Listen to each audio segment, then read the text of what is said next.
The ship was dying. Hana could hear the metal screaming as the hull tore apart. She held tight to her seat while the world spun around her. Fire bloomed across the control panels. The captain, Doyun, was shouting something, but the noise swallowed his words. Then everything went black. When Hana opened her eyes, pain shot through her left arm. She lay in twisted metal and broken glass. Smoke filled the air, making her cough. She pushed herself up slowly, checking her body. Her arm was badly bruised but not broken. Blood dripped from a cut on her forehead. She was alive. The crash site was a mess. The research vessel had split into 3 pieces when it hit the jungle. Trees were crushed and burning around her. Hana called out for Doyun and Minho. The other crew members. Only silence answered her. She was alone. Hana pulled herself from the wreckage and stood on shaking legs. The jungle of Varan Prime stretched in every direction. Massive trees reached toward a purple sky. Strange calls echoed through the forest. This was a frontier world, barely explored. And now, it was her prison. She spent the first hour searching for the others. She found Doyun's body in the cockpit section, crushed by fallen debris. Her heart sank. The captain had been a good man. She said a quiet goodbye and moved on. There was no sign of Minho. Maybe he was thrown clear. Maybe he was alive, somewhere in the jungle. Hana focused on survival. She gathered supplies from the wreckage, food rations, a plasma cutter for tools and defense, medical supplies, and her research tablet. The distress beacon was damaged but blinking weakly. Maybe someone would hear it. Maybe rescue would come. She made camp inside the largest piece of wreckage as the sun began to set. The jungle grew louder at night. Howls and roars filled the darkness. Hana sealed the entrance as best she could and ate a cold meal. Her body ached. Her mind raced with fear and grief. But she was a scientist. She would survive this. On the second day, Hana noticed she was being watched. She was organizing supplies when the feeling hit her. Eyes on her back. She turned slowly, her hand moving toward the plasma cutter. At first, she saw nothing. Then, movement caught her eye. 3 creatures stood at the edge of the clearing. They were like nothing Hana had ever seen.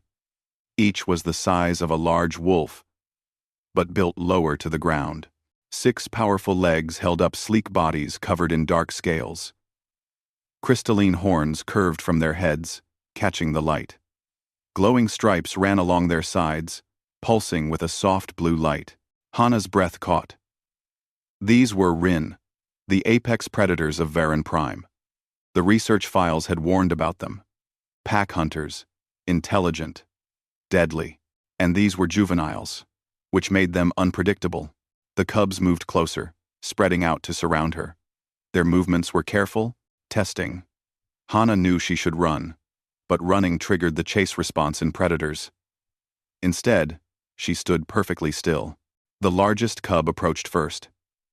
Its stripes shifted from blue to yellow. Curious, Hana thought. It sniffed the air, taking in her scent. The other 2 followed, circling her slowly. Their horns gleamed like glass knives. Hana's heart hammered in her chest. One wrong move, and they would tear her apart. But something made her pause. These cubs looked thin. Their ribs showed under their scales. They moved with desperation, not confidence. They were hungry. They were lost, just like her. Slowly, very slowly, Hana knelt down. She kept her eyes low, not challenging them. With careful movements, she reached into her pocket and pulled out a food ration bar. The cubs tensed, ready to spring. Hana broke the bar into pieces and tossed one toward the largest cub. It landed a few feet from the creature. The cub jerked back, startled.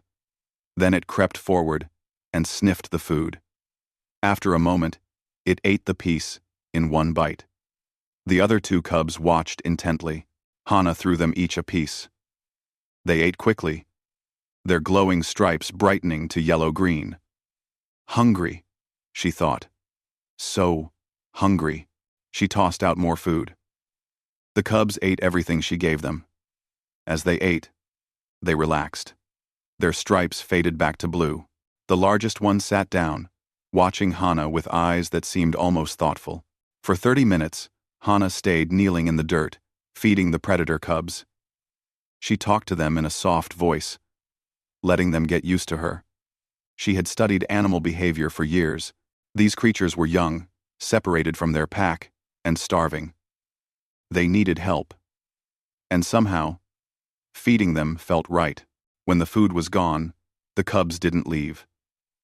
They settled down around the clearing, keeping their distance but staying close enough to watch her. Hana carefully stood and backed toward her camp. The cubs followed with their eyes but didn't move. That night, she heard them outside the wreckage. Soft sounds, like purring mixed with clicking. They were talking to each other. Hana lay in the dark, listening, and feeling less alone. The third day changed everything. Hana woke to find all 3 cubs sleeping near the entrance to her camp. They had moved closer during the night. When she emerged, they lifted their heads and watched her.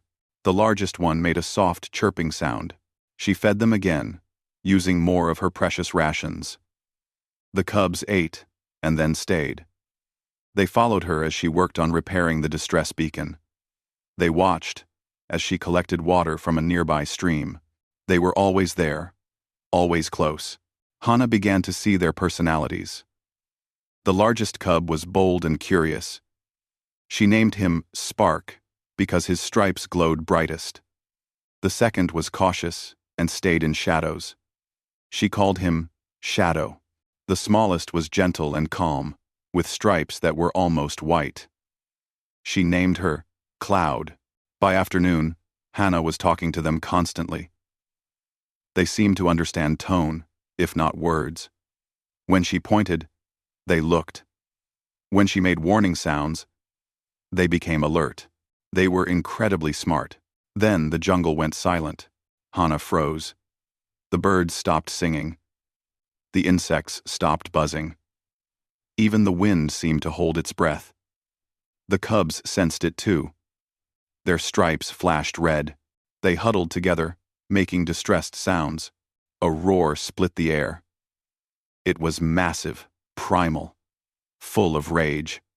The sound made Hana's bones vibrate. Something huge was moving through the jungle toward them.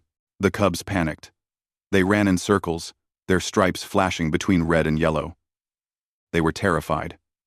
Hana's mind raced. An adult Rin. It had to be. The cub's parent, maybe. Or a territorial hunter. Spark ran to Hana and pressed against her legs. Shadow and Cloud followed. All 3 cubs pushed close to her, trembling. They weren't hunting her anymore. They weren't testing her. They were hiding behind her. Another roar, closer now. Trees crashed and broke. Hana could hear heavy footsteps, each one shaking the ground.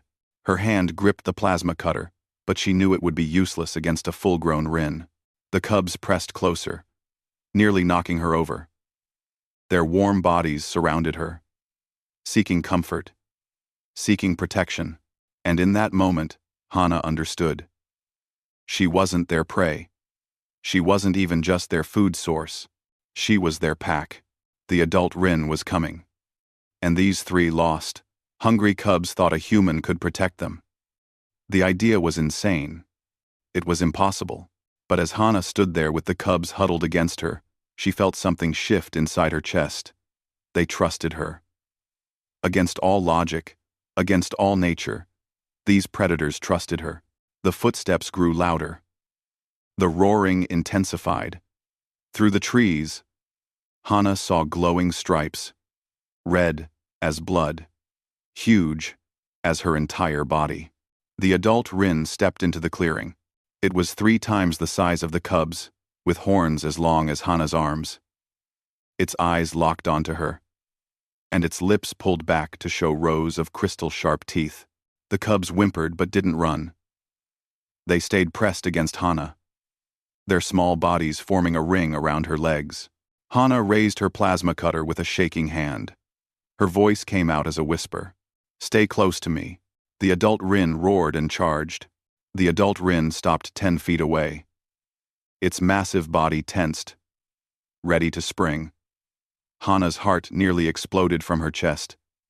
This was it. This was how she would die. But the cubs did something unexpected. They moved forward, placing themselves between Hana and the adult. Their small bodies were nothing compared to the massive predator. But they stood their ground. Their stripes blazed red, and they made sharp barking sounds. The adult Rin tilted its head. Its stripes flickered from red to yellow, then back to red. It seemed confused. It took one step forward. The cubs didn't move. They barked louder, more urgently. Minutes passed like hours. Hana didn't dare breathe. Finally, the adult Rin made a deep rumbling sound and turned away. It disappeared into the jungle, leaving only crushed plants behind. Hana's legs gave out.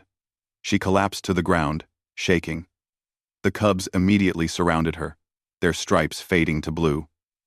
They pressed against her, making soft clicking sounds. Comfort sounds, she realized. They were trying to comfort her.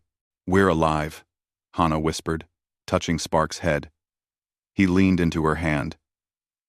That night, the cubs slept inside the wreckage with her. They curled up in a pile, and Hana found herself in the middle of their warm bodies. For the first time since the crash, she felt safe. These predators that should have killed her were now her guardians. The next morning brought a hard reality. Hana checked the distress beacon. It was barely functioning, sending out a weak signal. The power cell was damaged.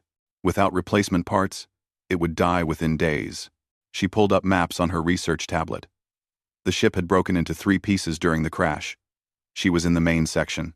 The cockpit piece was nearby, but the engine section had landed 10 kilometers away through dense jungle. 10 kilometers. Through Rin territory. Through unknown dangers. But the engine section would have backup power cells. It would have a stronger transmitter. It was her only chance for rescue. Hana looked at the cubs. They were watching her with those intelligent eyes. "I have to go," she told them. "I have to try." And again did. She spent the day preparing. She packed food, water, medical supplies, and her tools. She studied the maps, marking the safest route. The journey would take at least 2 days on foot. The cubs followed her everywhere. When she filled water containers, they sat nearby. When she tested her plasma cutter, they watched carefully. They seemed to sense something was changing. That evening, Hana tried to explain. She sat with them and pointed toward the jungle. "I have to go that way," she said. "Far away. You should stay here. Stay safe." The cubs just stared at her. The next morning, Hana sealed up what remained of her camp. She shouldered her pack and checked her compass. The engine section lay to the north, through the thickest part of the jungle. She started walking. Behind her, she heard soft footsteps. She turned to find all 3 cubs following her. "No," Hana said firmly. "Stay here. It's too dangerous." The cubs sat down but didn't leave. Their stripes showed blue confusion. Hana walked 20 more feet. The cubs followed. She tried everything. She pointed back to camp. She used her sternest voice. She even threw a small stick away from the path, hoping they would chase it. Nothing worked. Every time she walked forward, the cubs followed. After an hour of this, Hana gave up. "Fine," she sighed. "But stay close to me. Understand? Stay close." The cub's stripes brightened to happy yellow. Spark chirped and ran ahead to scout. Shadow stayed near Hana's left side. Cloud walked on her right. They had formed a protective pattern around her. The jungle was beautiful and terrifying. Massive trees blocked out the sky. Strange flowers grew everywhere, some as big as Hana's head. Insects the size of birds flew past. Everything was alien and dangerous. But the cubs knew this world. They guided Hana around poisonous plants. They growled when dangerous animals were near. When she needed to rest, they formed a circle around her, keeping watch. Hana began to understand their communication. Blue stripes meant calm and safe. Yellow meant curious or happy. Red meant danger. Green meant hunting mode. Orange meant they wanted her attention. They were talking to her all the time. She started teaching them simple commands.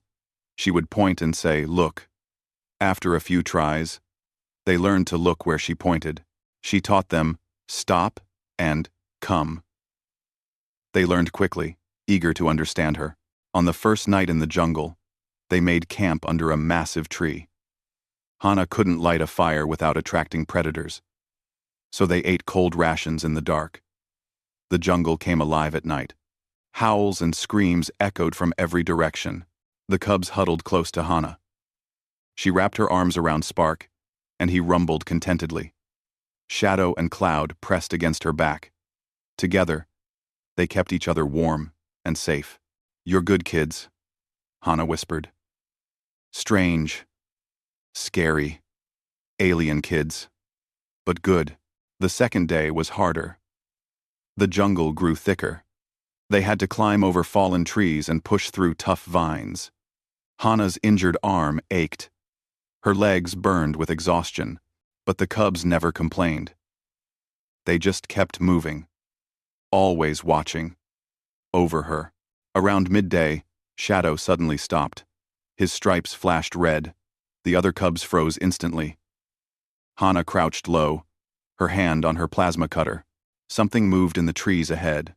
Something big. A creature emerged from the shadows.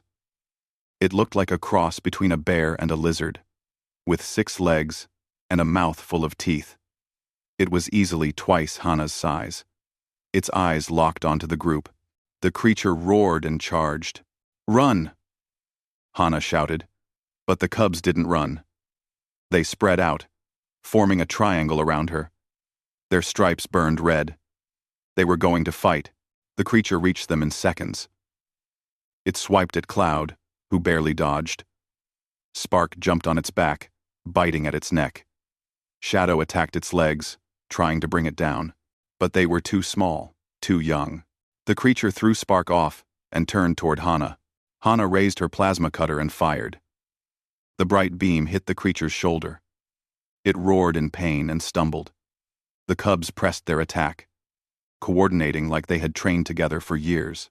Spark went high, Shadow went low, and Cloud darted in to bite and retreat. Hana fired again, hitting the creature's face. It howled and decided these opponents were too much trouble. It turned and ran back into the jungle. The cubs chased it for a few feet, barking victory. Then they rushed back to Hana, checking her for injuries. Their stripes flickered between red and yellow.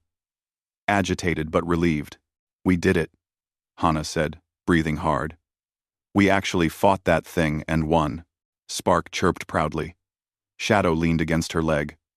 Cloud licked her hand with a warm, rough tongue. They were a team now. A pack. And they were learning to hunt together. That evening, the cubs brought down a small animal for dinner. They offered the first portion to Hana, as pack members do for their leader. She cooked her portion over a small chemical heater and shared some with them. They ate together under the stars. Hana recorded notes on her tablet. Day 5 since the crash. I've traveled approximately 6 kilometers toward the engine section. I'm not alone anymore. 3 juvenile Rin have bonded with me. I don't fully understand it, but they see me as pack. They protect me. They hunt for me. They trust me. She paused, then added, "And I trust them. Against all logic, I trust these predators with my life." Cloud rested her head on Hana's lap. Spark and Shadow curled up beside her. The jungle sang its night songs around them, but Hana felt at peace.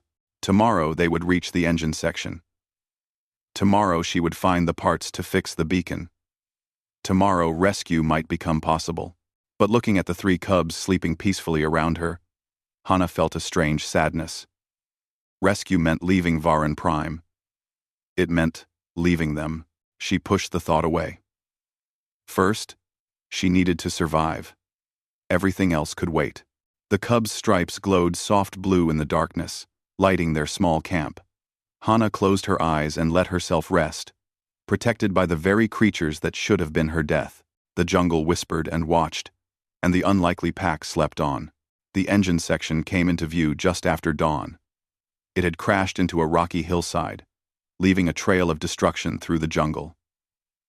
Hana felt her heart lift. They had made it. The cubs sensed her excitement. Their stripes shifted to happy yellow as they trotted ahead to investigate. Hana followed carefully, climbing over debris and scorched earth. The smell of burned metal filled the air. The engine compartment was badly damaged but mostly intact.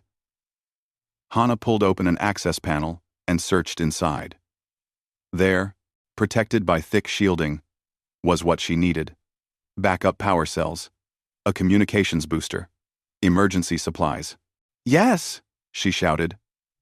The cubs chirped in response, feeding off her joy even if they didn't understand why. Hana spent an hour carefully extracting the components. Her hands shook with relief.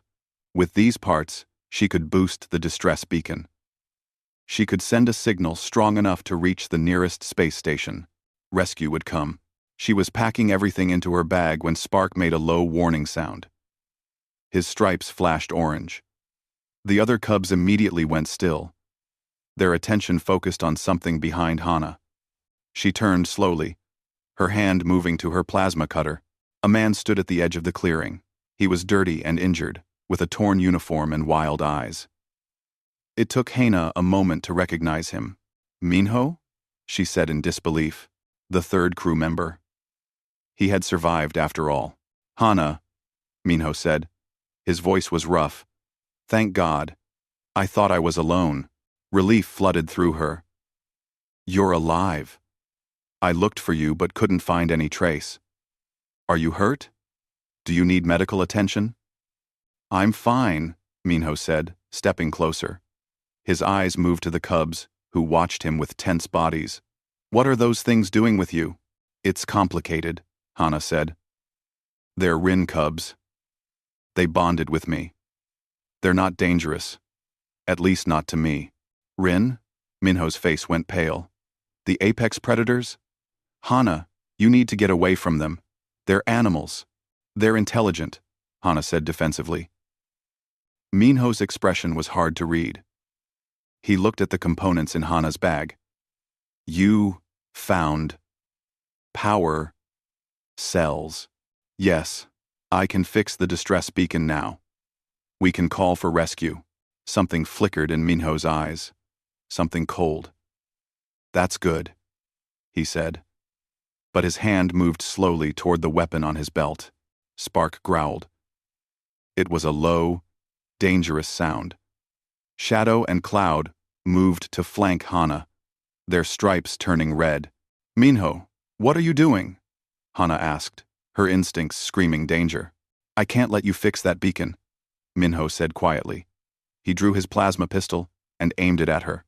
"I'm sorry, Hana. I really am." Hana's world tilted. "What? Why?" She. "This planet," Minho said. "It's worth billions. The Rin biology alone could revolutionize biotech. Corporate interests want this place kept secret until they can claim it." "You crashed the ship," Hana whispered, horror filling her. "You killed Doyun. It was supposed to look like an accident. You were supposed to die too." Minho's gun hand was steady. "Nothing personal. Just business." The cubs exploded into motion. Spark leaped at Minho from the front. Shadow came from the left. Cloud circled right. They moved like liquid death. Coordinated and fast. Minho fired. The plasma bolt hit Spark in the shoulder, and he yelped in pain. But the cub didn't stop. He crashed into Minho, knocking the gun away. Shadow bit down on Minho's leg. Cloud went for his arm. Minho screamed and tried to fight them off. He was strong and trained in combat. He threw Cloud off and kicked Shadow hard enough to make the cub stumble. But Spark, bleeding and furious, stayed attached to his chest. Hana ran forward with her plasma cutter. She couldn't get a clear shot without hitting the cubs, "Stop!" she shouted. "Everyone, stop!" For a moment, everyone froze. The cubs backed away from Minho, forming a protective wall in front of Hana. Their stripes blazed red. They were ready to kill for her. Minho lay on the ground, bleeding from multiple bites. His eyes were filled with rage. "You've ruined everything," he spat. "Those creatures should be in a lab. You should be dead. The coalition will find out what you did," Hana said, her voice shaking. "You won't get away with this." Minho laughed bitterly. "The coalition? They're a joke. Corporate money runs the galaxy, and you won't live long enough to tell them anything." He reached for something on his belt. A backup weapon. Hana realized too late what he was doing. A roar shook the hillside. It was massive, primal, and very close. The adult Rin from before emerged from the jungle. The cub's mother. She was even bigger than Hana remembered, her scales gleaming like dark metal, her eyes locked onto the scene, taking in her injured cubs and the threatening human. Minho's face went white. Oh God. The mother Rin charged, but not at Hana. She went straight for Minho. What happened next was brutal and fast. Minho tried to shoot her, but the mother was too quick. She hit him like a freight train, her horns and claws tearing into him. His screams were cut short. Hana turned away, unable to watch. The cubs huddled against her, trembling. Spark's shoulder was bleeding badly. Cloud had scratches across her face. Shadow was limping. When the sounds stopped, Hana forced herself to look. Minho was dead. The mother Rin stood over his body, her stripes pulsing red. Then she turned toward Hana. This was it. The moment Hana had feared. The mother had protected her cubs from the human threat. But now she would see Hana as dangerous too. There was nowhere to run, but the cubs didn't run. Injured and scared, they still placed themselves between Hana and their mother. They made pleading sounds, their stripes flickering between yellow and blue. They were trying to communicate something. The mother Rin tilted her head. She looked at her cubs, then at Hana, then back at her cubs. For a long minute, nothing happened. Then the mother made a soft rumbling sound. Her stripes faded from red to yellow. She took one step toward Hana. The cubs chirped encouragingly. Spark, despite his injury, limped forward and pressed against his mother's leg. Then he looked back at Hana and chirped again. Hana understood. He was introducing them. He was saying, "This is my pack. Both of you." The mother Rin came closer. Hana stood perfectly still, barely breathing. The massive predator sniffed her, taking in her scent. One swipe of those claws could end Hana's life. Instead, the mother lowered her head and made a gentle sound. The same sound the cubs made when they were content. Then, she turned to Spark and began licking his wound, cleaning it with careful movements. Hana nearly collapsed with relief. The mother was accepting her. Not as prey. Not as a threat. As pack. "Thank you," Hana whispered. "Thank you for protecting them. For protecting me." The mother Rin glanced at her with one eye, then went back to tending to her cubs. Shadow and Cloud crowded close, seeking their mother's comfort, but they kept looking back at Hana, making sure she stayed near. Hana pulled out her medical supplies. "Can I help?" she asked, moving slowly. "I have things that can stop infection." The mother watched as Hana approached Spark. The cub sat still while Hana cleaned his wound and applied antibacterial gel. The plasma burn wasn't too deep. He would heal. While she worked, Hana talked softly. "I know you can't understand me, but your children are amazing. They're brave and smart and loyal. You should be proud." The mother made a soft rumble. Her stripes had faded to calm blue. After treating all three cubs, Hana sat back. The family of Rin settled around her. The mother was still cautious, but she wasn't hostile. The cubs curled up between Hana and their mother, forming a bridge between the two species. As the adrenaline faded, Hana felt exhaustion hit her. She had nearly died. Minho had tried to kill her. The cubs had fought for her. The mother had saved them all. She looked at the components in her bag, the parts to fix the beacon. She could still call for rescue. But looking at the Rin family around her, she felt torn. If rescue came, corporations would come too.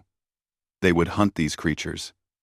They would destroy this world for profit, just like Minho said. But if she didn't call for rescue, she would be trapped here. The cubs slept peacefully, their mother watching over them. Hana made a decision. She would fix the beacon and call for help. But she would also document everything. She would tell the truth about what happened here. About Minho's betrayal. About corporate greed. About the intelligence and beauty of the Rin. She would protect this world and these creatures, even if it meant fighting the entire galaxy. The mother Rin seemed to sense Hana's determination. She met Hana's eyes and made a sound that felt like approval. They rested together on that hillside as the sun climbed higher. Two species that should have been enemies, sitting side by side. The cubs snored softly. The mother kept watch, and Hana began planning how to save them all. The journey back to the main crash site took 3 days. Hana moved slowly, careful not to stress the injured cubs. The mother Rin, who Hana had started calling Silver because of the way light caught her scales, followed at a distance. She was protective but cautious, still uncertain about this human who had bonded with her children. Spark's wound was healing well. He limped, but kept his spirits high, his stripes often flashing happy yellow. Shadow had recovered quickly from his kick, and now stayed even closer to Hana than before. Cloud, the gentlest of the three, had taken to walking between Hana and Silver, as if trying to keep them connected. During the journey, Hana studied the Rin more carefully. She recorded observations on her tablet whenever they rested. The bioluminescent stripes weren't just for communication. They also helped with hunting coordination at night. The crystalline horns could sense vibrations in the air, making the Rin incredible trackers. And their intelligence was far beyond anything Hana had imagined. She watched Silver teach the cubs hunting techniques. The mother would demonstrate a stalking pattern, and the cubs would practice it. When they made mistakes, she corrected them gently. When they succeeded, her stripes glowed with what could only be described as pride. "You're not just animals," Hana said one evening as they camped. "You're people. Different people. But people." Silver looked at her with those intelligent eyes. And Hana felt certain the Rin understood more than anyone would believe. They reached the main crash site on the 3rd day. Hana's makeshift camp was still intact. She immediately set to work on the distress beacon. The cubs watched with curiosity as she opened the device and began replacing components. Silver kept her distance, observing everything. Hana explained what she was doing, even knowing they couldn't fully understand. "This will call for help," she said. "Other humans will come. I need them to know the truth about this place. About you." They were calm. They were calm, Stek. Were Gover. It took hours of careful work, but finally the beacon powered up. Its display showed green. The signal was strong and broadcasting on all emergency frequencies. Rescue would come now. It was just a matter of time. Hana also accessed the ship's data core, which had survived in the main section. She copied Doyun's logs, including his suspicions about corporate interference. She added her own detailed records about Minho's confession and actions. She documented everything about the Rin, their intelligence, their social structure, their right to be left in peace. "There," she said, backing up the data to multiple drives. "Evidence. Truth. They can't ignore this." Over the next 2 days, Hana waited for rescue.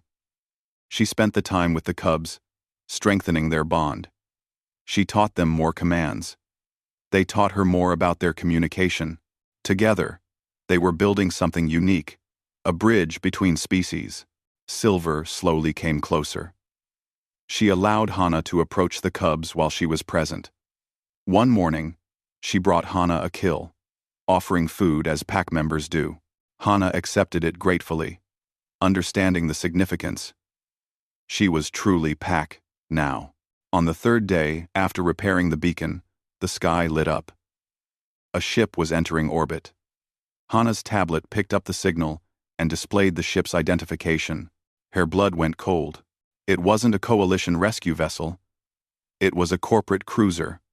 The same company Minho had mentioned. No, Hana whispered. No, no, no. The ship was huge, 1 kilometer long. It could carry hundreds of people. And if they were here, it meant they were coming to silence everyone who knew about Varan Prime. Hana's tablet pinged. An incoming message. She opened it with shaking hands.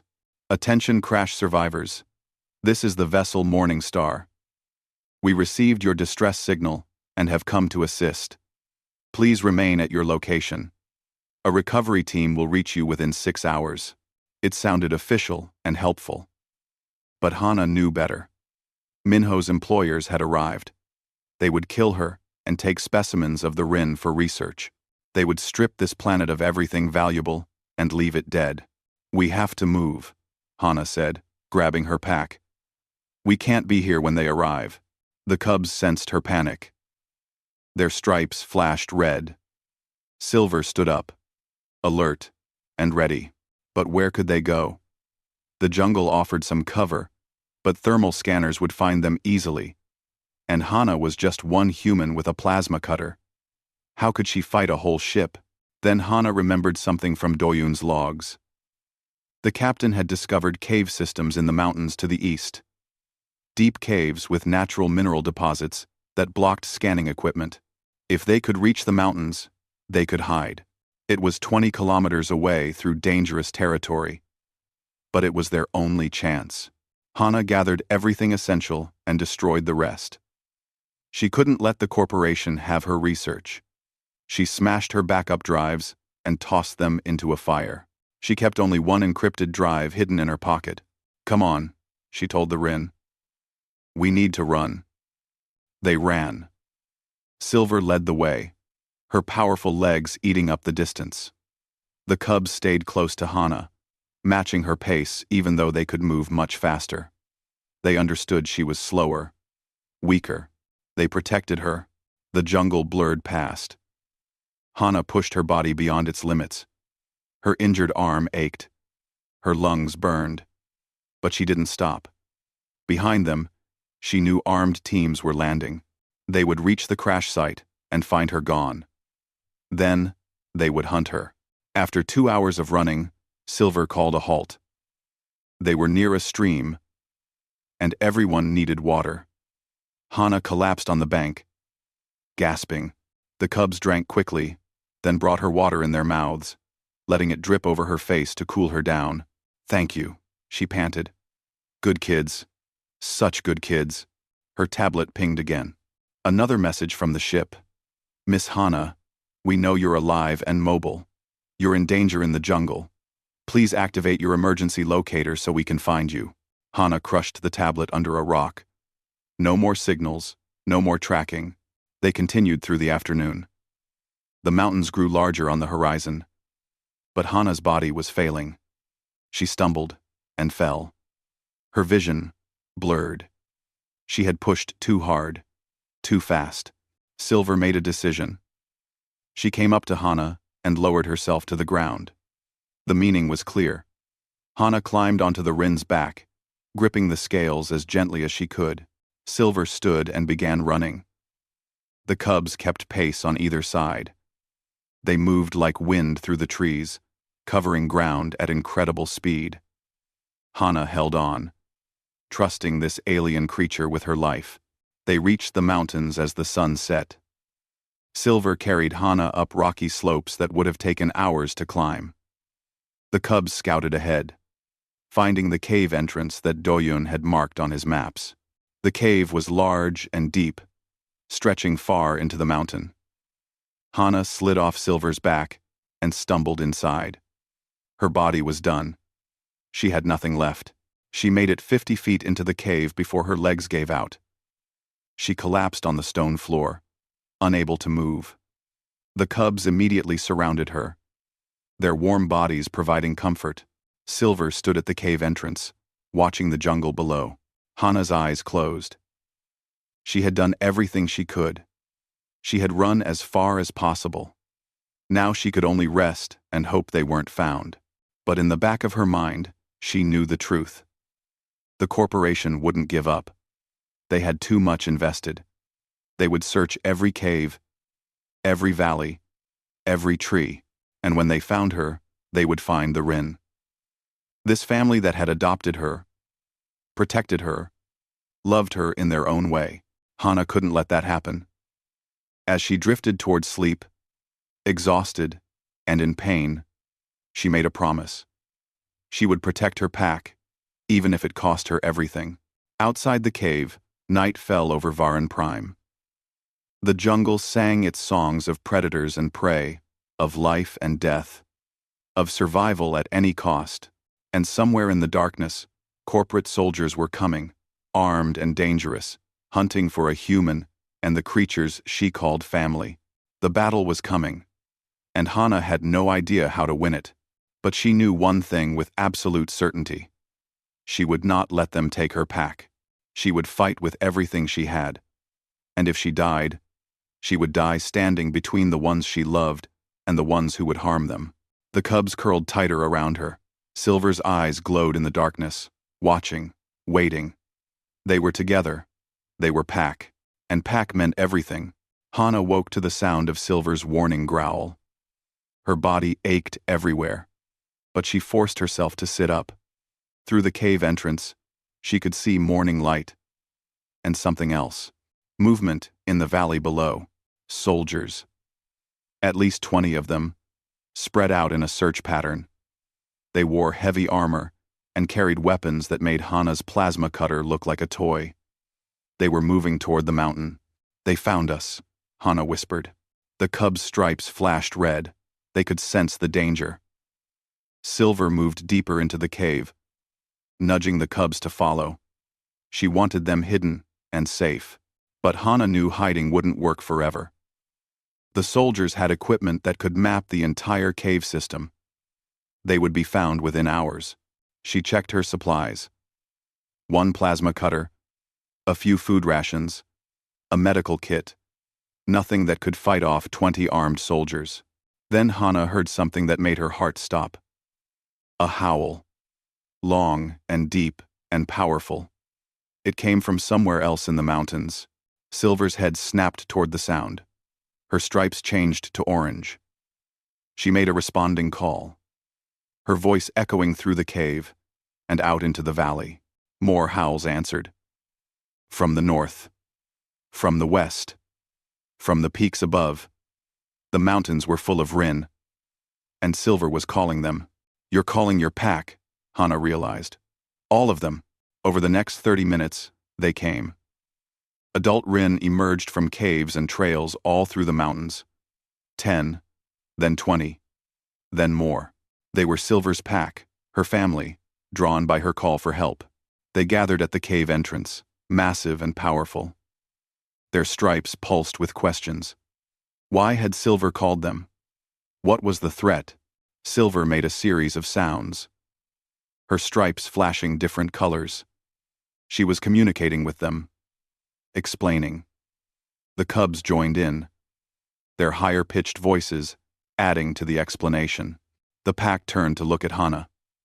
Some of their stripes flashed red. She was human, and humans were the threat coming up the mountain.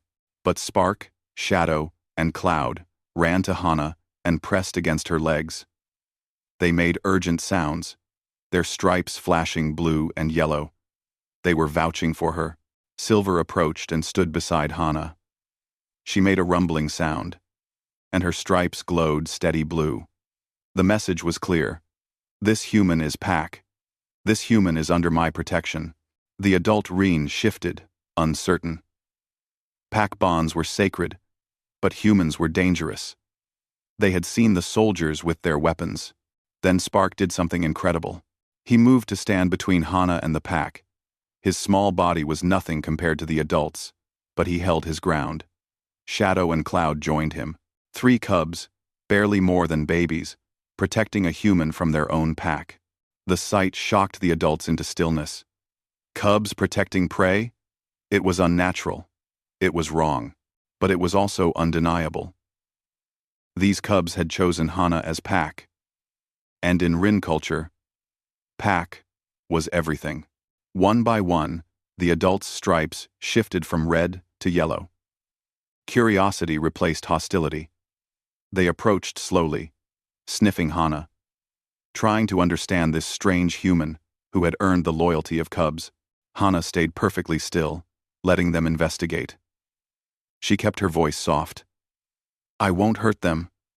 I won't hurt any of you. We're in danger together." She pointed down at the valley, where the soldiers were getting closer. "Those humans want to hurt you. They want to capture you and take you away. I want to protect you." The pack couldn't understand her words, but they understood the gesture. They could see the armed soldiers approaching. They recognized a threat. The largest male, scarred from many battles, made a decision. He moved to stand beside Silver. Then the others joined, forming a line at the cave entrance.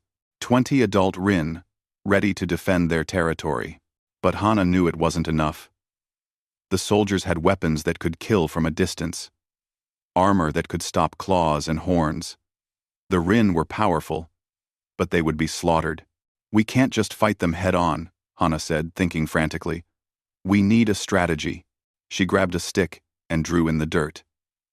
The cubs watched with interest. They had learned that Hana's strange behaviors often meant important things. "The soldiers will come up the main path," Hana said, drawing lines. "They'll expect us to be hiding in the cave. But what if we're not?" She looked at the pack. The Rin were intelligent. They could understand tactics. She just had to show them. Over the next hour, Hana worked with Silver to create a plan. She used gestures and drawings. She demonstrated movements. Slowly, the pack began to understand. They would split into groups. Some would make noise at the cave entrance, drawing the soldiers in. Others would circle around and attack from behind. The cubs and Hana would hide in the deep caves, protected by 2 adults. It wasn't perfect, but it gave them a chance. The soldiers reached the mountain base by midday. They began climbing, their weapons ready. They were professionals. Moving in tight formation, the trap was set. Several adult Rin showed themselves at the cave entrance, roaring and making aggressive displays.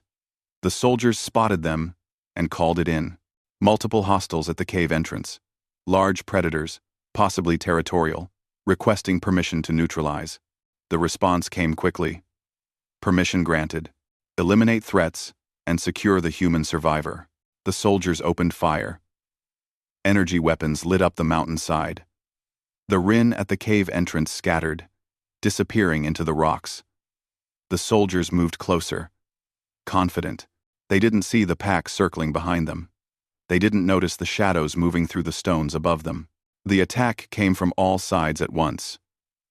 Rin poured down from the heights, fast and coordinated. They struck the soldiers from behind, their horns and claws finding weak points in armor.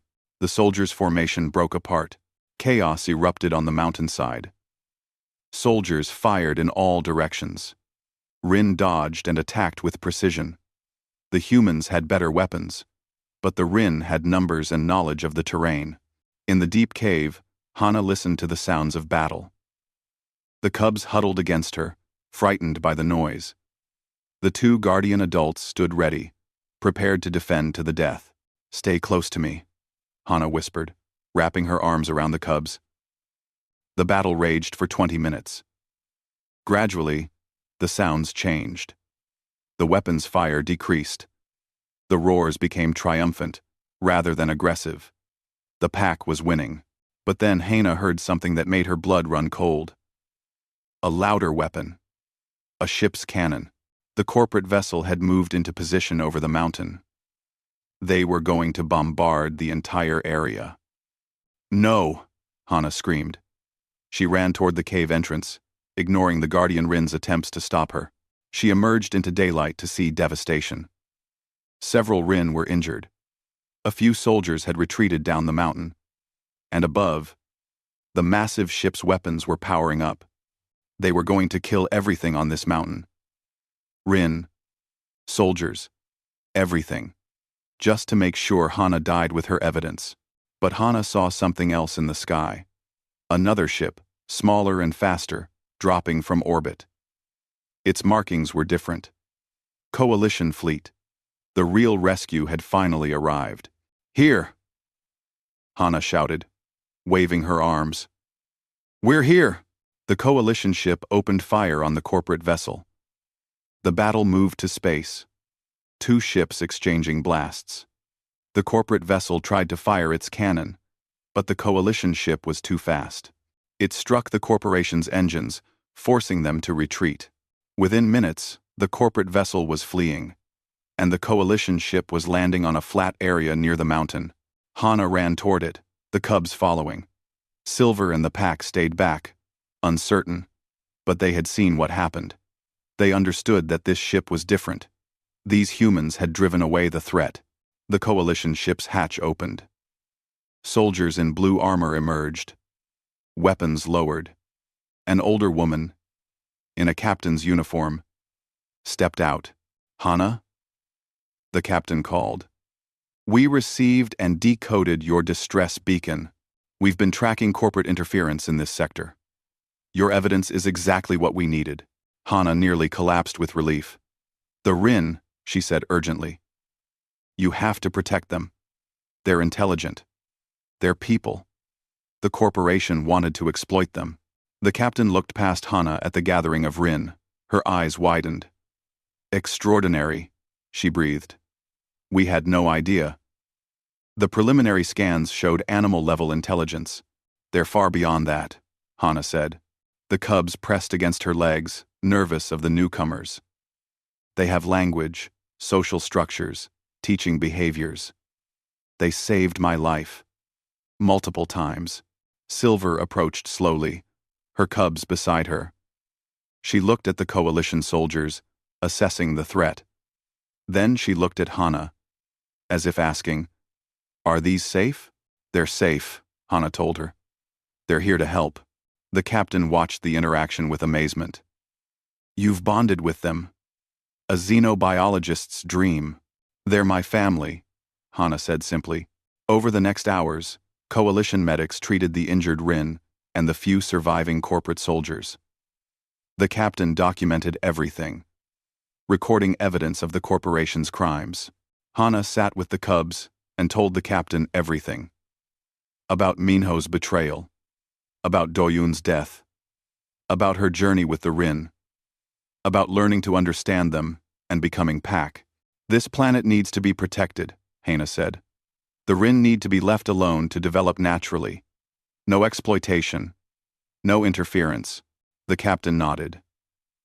"With your testimony and the evidence you gathered, we can make that happen. Varan Prime will be declared a protected world. A sanctuary. Varan Prime. A sanctuary. Varan Prime. A 41. I want to stay," Hana said suddenly. "I want to be the liaison between humanity and the Rin. Someone who can help if conflicts arise. Someone who understands both sides." The captain smiled. "I think you're exactly what this planet needs." That evening, as the coalition ship prepared to leave, Hana said goodbye to the captain. A small research station would be built at a safe distance from Rin territory. Supplies would be sent. Hana would be the first official Xeno ambassador to the Rin. She watched the ship take off, carrying corporate prisoners and evidence that would change everything. Then, she turned back to the mountain, where Silver and the pack waited. The cubs ran to her immediately, chirping with joy. Silver approached and made her rumbling sound of acceptance. The other pack members gathered around, their stripes glowing gentle blue. Hana was home. Not on Earth, not in any human city, but here, with her pack. Months passed. The research station was built. More scientists came to study the Rin from a respectful distance. Hana translated and mediated, helping both species understand each other. The cubs grew larger and stronger. Spark became a skilled hunter. Shadow became a strategic thinker. Cloud became a caretaker, helping raise new cubs born to the pack. Silver accepted Hana fully, treating her as a true pack member. The other Rin followed her lead. Hana learned their language of colors and sounds. She taught them about humans and the wider galaxy. One day, a new delegation of scientists arrived. They were nervous, meeting predators face to face. Hana stood with Spark, Shadow, and Cloud beside her, all of them full-grown now. "Don't worry," Hana told the nervous humans. "Just stay close to me." The Rin around her glowed calm blue. And the message was clear to everyone watching. This human was protected. This human was pack. This human was one of them. Two species that should have been enemies had become family. And in that impossible bond, hope for the future bloomed. Hana looked at her pack, human and Rin together, and smiled. She was exactly where she belonged.